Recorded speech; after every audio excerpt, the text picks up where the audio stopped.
All right, guys. Now we're going to show you how to teach your dog out and leave it. And this is going to be after they've learned how to turn off pressure on the training collar or the slip lead, or the e-collar can also be used for this exercise. I'm using Polly's training collar to show you, just because it's the easiest way for me to communicate with her. So it's really important that dogs learn impulse control. So as humans, we need impulse control. If we're always acting on impulses and emotions, that's going to lead us into trouble. It's going to lead us into sin. And dogs are always acting on impulses and emotion. It's going to lead them to sin, and all of us to a death that we are trying to avoid, right? And so we're trying to live in peace, and joy, and happiness, and not the turmoil, which is caused by acting on emotions. So the way we teach leave it is with treats, and so it's the easiest way. So you can use your dog's food, find something that they're motivated for, so starting with your dog in a sit is the best way to do this. So you're gonna wrap the leash and only give them so much leash. You don't want to give them too much leash to be able to get the treat. So when I put this down, this food, I have to give her a command to leave it. Otherwise, she would assume that I'm giving her the food to eat. So I'm going to do that at the same time. And then if she goes for the food, I'm going to give her information here to tell her that I need her to leave it. And I'm just going to tap the line here. And so Polly, leave it. And then when she looks at me, good. And when I want her to be looking to me, then I'm going to reward her. So this is like, again, when we get distracted by things in the world. The devil comes to tempt us with things, and then Jesus says, leave it, follow me, right? You're going to find peace, right? So the devil said, your sheep are going to follow me. And Jesus said, no, my sheep are going to listen to my voice, and they're going to follow me. And so, again, it's really easy for humans and animals to get distracted by things in the world, and so if we just keep our eyes on Jesus, then we're gonna, have peace. And so our flesh is fighting against the Spirit. So the Spirit of the Lord, right, is what guides us to peace. But our body, our flesh is always fighting against that. So the things that feel good to us in the world, the body, the flesh wants us to feed that. And so, but by feeding that, we're sinning against God oftentimes. And so it's by resisting that temptation, and fighting against the flesh and following the Spirit of the Lord, and that's where the peace is. And so that's where the blessings of God. So she's not actually going, towards the food, so then I can start dropping it. So this is really important. If people drop food, good girl, she's keeping her eyes on me. If they drop medications, again, something that's going to harm the dogs, they don't know that. And again, it's the humans that don't know that by sinning, they're actually going to cause themselves harm. And there you go, good girl. By making good choices, right? God blesses our life when we're resisting temptations and we're resisting disobedience. So that one rolled towards her. I just gave her a little bit of tap on the line. She says, good, I'm going to stay with you, because she knows that she's getting rewarded by resisting that temptation. I'm going to reward her over here. And that's what God does in our life. So he gives us blessing when we're being obedient. So that's very good, Polly. And, if the dog... if you drop a treat that's too close to them, you put your foot over it so that they can't get the treat. Try not to, drop the treat too close to them when it's too hard for them to resist. So some temptations are going to be too hard for humans and dogs to resist. Again, if you make a mistake, good girl, she's going down. This is a great exercise for dogs that lack impulse control around food. We all have different temptations. So the enemy will come and distract each person with whatever their weakness is. He knows our weaknesses. He knows, but luckily God knows, right? And he equips us with the tools that we need to fight the enemy. But what I'm saying is he knows each person's weakness, and he will come and try to, get them to sin and get them off course. That's what he's got a job to do, and we've got a job to do. Working for the kingdom is to let people know about these tools and, the tools to defeat the enemy. Nobody ever talked to me about this, and again, why I feel so passionate about this project and what we're doing. Because people should be taught tools how to fight the enemy in everyday life. And people should be taught these tools. So that one was tricky, because that one I was actually trying to give to her. When I roll on your hip, Polly, relax. I was trying to give it to her, but it rolled away from her. So the fact that, she yielded to my pressure and didn't get it, I'm going to go ahead and give it to her. And so, again, that was very good, her exhibiting impulse control. God knows our heart. The enemy can hear the words that we speak, but God knows every thought we think and every, thought that we have. So when I learned that it's, very important to clean up our thoughts and get them right. And we're supposed to make every thought obedient to Christ. But the enemy hears our words. And so, again, when you're fighting against things that he comes to tempt you with, it's important just to learn the tricks of the enemy. He's very good at deceit. He's the father of lies. So he'll come with a bunch of lies and, again, temptation to get you off course. And so it's our job to resist the devil, and he must flee. Holly? When we submit to God and we praise and worship God, that's who we follow, then he must flee and leave us alone in our life. So this is very good. She's doing wonderful, and she's, done this exercise before. But now when we go to pick up these, the rest of the treats, that is still not an invitation for her to go after these. So a lot of times, so notice I'm holding her back here. So if she makes a mistake, like, God's always got his hand on us. So if we make a mistake, he's going to do everything in his power to try to warn us and say, hey, get on track. Don't follow the enemy. Don't be making a bad mistake. Don't be sinning, against me. I can give her a treat, I can give her a blessing, but I don't necessarily have to right now. But when I go to pick this up, I'm making sure she does not go, right? This is a safety net here.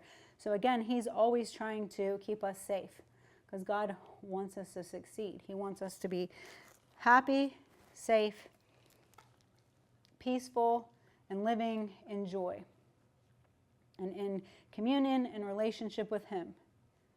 And so as I go to pick up, this is a great exercise for impulse control, and it's how we train with the other toys, bones, the other resources, so in life. So it transfers to everything else. So leave it, good girl. So I gave her, now all the treats are picked up, so I've given her the treats. I'm giving her a blessing, reward for leaving that alone. I'm sorry about that, Polly. But this can be transferred to if a dog is staring at a squirrel, or thinking about, being worried about another dog or a human, or whatever they're worried about, or whatever the enemy has come to try to distract them with, right? Then basically you can say, leave it, and you can get them tuned back into you. So once they learn the exercise, it can be transferred to any other scenario in their life, any other distraction in their life that has come to try to distract them. So once they understand leave it, now it can be applied to other things. All right, guys, now we're going to take what we learned with leave it and apply it to how it should be implemented when you're doing a structured play with your dogs. So we recommend that you put up your toys and bones. So you'll see that we have the toys here in a bin, and that it is closed when the dogs are not playing. We keep the toys up, and then we bring them out when it's time for play. The same thing for bones. I recommend antlers, stuff like that was long lasting. Otherwise, rawhides and things like that, dogs can choke on. So, but it's important that those are kept up. I'm bringing it down for demonstration purposes, but normally I would have this up somewhere. I would have it, out of reach for the dog, so that I would bring it out. And I'm going to show you how the leave it is very, very important. So dogs that don't have this ability will oftentimes just make bad decisions when they're playing, when they get overstimulated, or if they have a high value resource, they will accidentally or purposely sometimes put their teeth on people. And this is very dangerous for kids.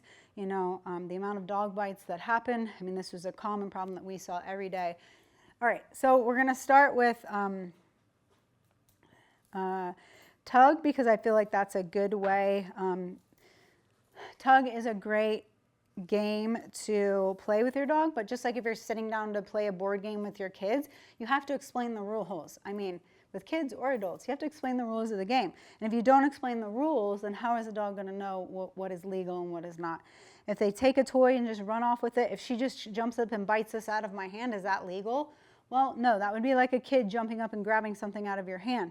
So leave it, right? So if she were to go, she knows this now because we've worked on it, but leave it, Polly, if she were to go towards this, right, I would, that's why I give her the leave it command, so that she exhibits impulse control. And when I'm ready to have her grab the toy and we're going to engage in tug, then I'm going to give her an okay command, and then you're going to see it's a great exercise. There's a misconception about tug not being good for dogs, and it makes them more aggressive. But if you notice dogs anywhere, like if they're in a pack of dogs, a lot of times they play tug. I mean, it's a very natural thing for them to do. So, okay, Polly. Okay. So, and so it's important that even during play, dogs keep their emotions about them, and so people say, well, you can't let your dog win because, they're going to think that, they rule the world. Well, I mean, I don't know about you, but if you've ever played a board game and you never win, well, I don't really think you're going to want to play the game anymore. So the youngest stay. So now, when I say Polly out, I'm going to put a little pressure on the leash. So Polly out, and so she's learned that now, and she's backed off that toy very quickly, which is awesome. And we've also layered on the e-collar to this, and so which also helped in her response time there. But right now we have the training collar on, which is a great tool. You can also start with the slip lead if your dog doesn't need a lot of pressure. But Polly needed more pressure than a slip lead in order to get her to comply. And so just like some humans need more pressure to comply with what God is asking, it's the same thing. And so he uses different tools, different pressure for each of his kids. So leave it. So asking him to sit and then okay. And asking him to leave it at times is great. So now I can let out the excess of the line. I have my hand on the handle here. I don't want her to get tangled, but it's just very important that the dogs stay pretty loose when they're playing, because when dogs, if you've ever seen two guys wrestle around and everything's fine, everything's going good and they're wrestling, and then all of a sudden someone takes it serious, it's like, you need to keep, so this in play, Polly out. Good girl. Sit. It's important for them to stay loose, When things get too serious, too tense, it's not good for anyone's state of mind. People can make bad decisions when they're too tense. Dogs can make bad decisions when they're too intense. So, okay. So it's important. And if two dogs are wrestling, that you can interrupt play. If you can tell them out, and Polly out. Let's see. Polly out. And I didn't give her any pressure that time. So she's operating on the command. So you see, you're adding the commands layered with the tools. Good girl, sit. Good girl, leave it. So one day, you're not to rely on the tools. You're relying on the relationship and the command, right? And so, but the tools are to get you there. And so leave it. Leave it. Okay. So now, again, she's learning to respect my voice. And the problem is a lot of dogs have not learn to follow a human. They don't respect humans because humans do not have the tools sometimes to be able to train the dogs to get them to respect them. So they're letting them get away with a lot of disrespectful behaviors. Then the dog doesn't learn to respect the human. So Polly out, right there. Good job. Sit. That's very good. So she's learning to respect when I tell her, like, this is not her toy. If I gave her a toy anytime she felt like it, good girl, a shake off is a good sign there. Good girl, just leave it. If I gave her everything she wanted whenever she wanted it, I would have a disobedient, pushy, defiant dog. And that's the same thing with children. If we got everything we wanted, if I got everything I wanted from God when I wanted it, it would not be good. So I'm grateful for the things that he doesn't give me as well, because then it causes me to be obedient, to get what he has planned for my life. So it is very important that she's obedient and respectful to what I'm asking her to do. And so this is not her toy. This is my toy that I purchased in order to give to her. So the blessings that come from God, he gives us our blessings and he can take them away at any moment. But so that's why it's important to be grateful every day for the blessings God gives us. Right, Polly? Okay. So actually, if we want to get really technical, then God gave us the blessing. God gave us the dog. God gave us this toy. He gave it all to us. So, Polly out. Sit. Good girl. So, and then I can also show you what it looks like if you don't give her a command and, she's just jumping towards the toy. She just assumed that, I was giving her the toy that time. Polly, out. Good job. Sit. This exercise can also be done with a ball, fetch. We demonstrated outdoors for a structured fetch, but this is important to layer this on before you actually go outside and do that. I'm going to toss the toy now and leave it. She's exhibiting great impulse control. I'm going to toss it away from me and have her go get it now. So, Polly, get it. I don't drop the line yet because that just allows the dog to have too much freedom, more than what they're ready for. So it's important, just leave the line in your hand initially when you're first getting the dog to fetch a toy. And so I'm demonstrating with this toy so that a tennis ball doesn't bounce off. So good. And so it's important when you go up that, again, we're going to get to this with bones too, but Polly, out. So right there. So it's important when I go up to the toy that she backs off of that toy, that she takes her teeth away from it, not me going towards the toy, good girl, and trying to take it from her. This is when most bites happen.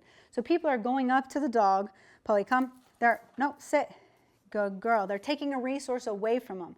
So the dog assumes that now you've given them the toy and that it's theirs. You're letting them play with it, or the bone, which we'll get to.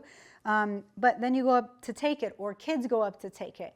And then the dog is not mentally let go of it. So the dog assumes that that's my resource now and I have a hold of it. So it's very important to teach the dog that when a human goes towards the toy, the bone, the food, anything else, it is your job as a dog. Polly, out, right there, see? Polly, sit. She's learning. She's young, right? Learning impulse control. Just like people, right? There's some things are harder for some people than others. But when a human goes towards that toy or whatever the resource is, it's the dog's responsibility to back off. They are a lesser creature. It's the same thing if God's telling us to do something. We are, He is our God, right? We are to submit to Him, not the other way around. God's not to submit to us, Polly. So, okay. So we're going to demonstrate that again. Actually, I'm going to just throw it for her. Let her get it and, just have a little fun with the resource because she went and got that. Again, it's the same thing with the tennis ball. You don't want to take the toy or the ball away from them too quickly because, again, they'll get more protective of it. And again, who wants to play if they never get a chance to enjoy, the part of the game that, it is for them. And so I'm letting her just enjoy that toy for a bit, and then she's having fun with it, and then you'll be able to see when I go up to it and ask her to remove her teeth. And so Polly, out. So I'm going to make sure before I'm putting pressure here, right, before I grab this. And so I'm watching her. Right, I'm watching her, she's mouthing right there. I'm watching her wrinkles, and making sure that she feels okay about me going to take this toy. And so leave it, Polly. Polly, come. Okay, sit. Okay. All right, so now we're going to demonstrate with a different toy, not as long as a tug. And I will mention that it's important when you are playing tug that the dog does not put their teeth on you. So this can be with a ball, with a toy. Oftentimes, so many times I have dogs jumping up to my hand to grab a toy. Polly, sit. So they can do it with a tennis ball. It's very dangerous, a toy, or a tug.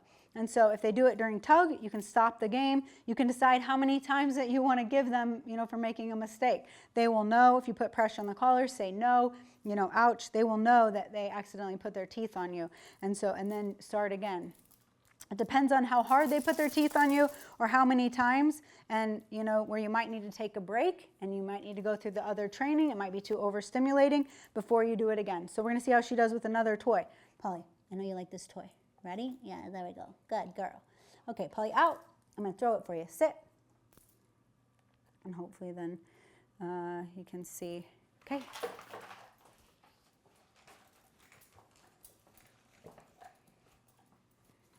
Nope, I think she got her leash in there. Nope. And so now she's chomping on the toy, and you know, she's just gonna, like, there's all kinds of toys that they make for dogs. This is a $90 billion pet industry, you know, but it's important to get, you know, long-lasting toys that they don't chew up and swallow. And again, I'm going to go for this resource. Polly out, and one day, right, the dog's just going to learn. Good girl. She barely needed any pressure, you know, to leave that toy. So Polly, come. Good girl.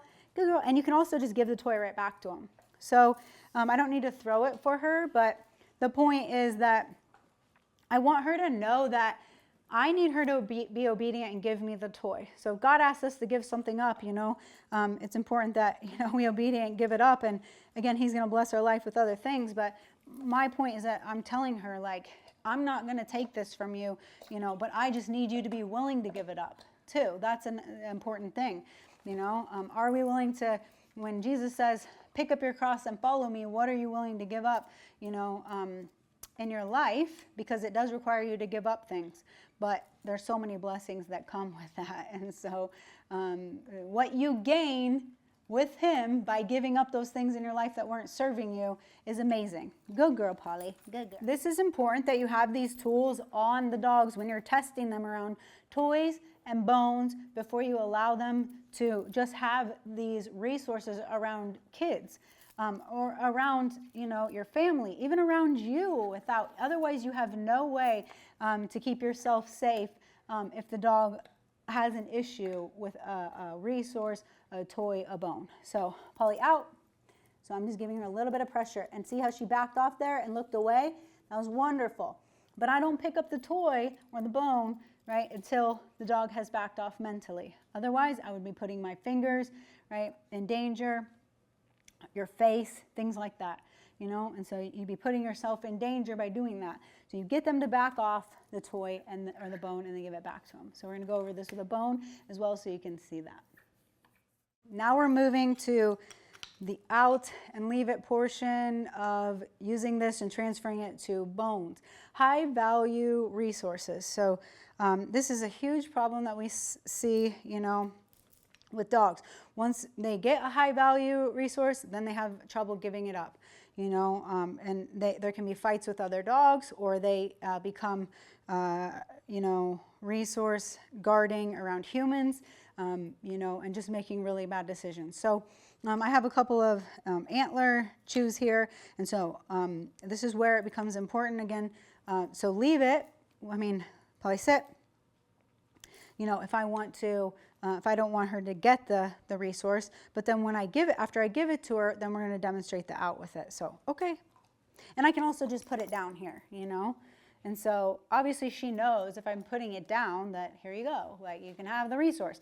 Again, making sure you can touch the dog. You got an itch? Oh no, there's a bone. So making sure you can touch the dog when she's got a resource. But I wouldn't do this to a dog if I did not have a leash on them. This is how I kept myself safe. Most of my cases were human and dog aggressive. And so again, it was a come to Jesus on the consultation, the training worked, or the dog oftentimes wouldn't survive. And so it's how I kept myself safe, always having a leash. So it is very important, you know, to be able to use a leash to communicate, you know. I used to say, dog trainers don't have magic wands, we have leashes, but then I learned about magic. And that God doesn't want us messing with magic. So anyway, she's got the resource, and so what I'm saying is a communication tool here. And here she goes, she's eating the bone, and I'm gonna say, Polly out, and so now she has her paw on the bone here, and I'm gonna make sure, you know, that you know, I have the leash here. She's just trying to stop me here, but I know already that she's not aggressive over this. She's just very pushy. And so, but if this was another dog, I might not take the bone unless she moved her hand off of there.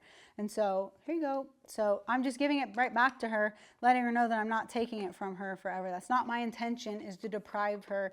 In terms of, if you got to take a bone away from the dog, you need them to back off of it. And so if it's a dog that has resource guarding issues and they've had a bite history, you make them back off that bone completely. And so Polly out. So in that case, I would make the dog move away, and I would put myself in between that resource and the dog. I would put myself in between there. because when you go to pick that up, that can be so dangerous if you have a dog that has a bite history. So Polly does not, so she's an easier demo dog.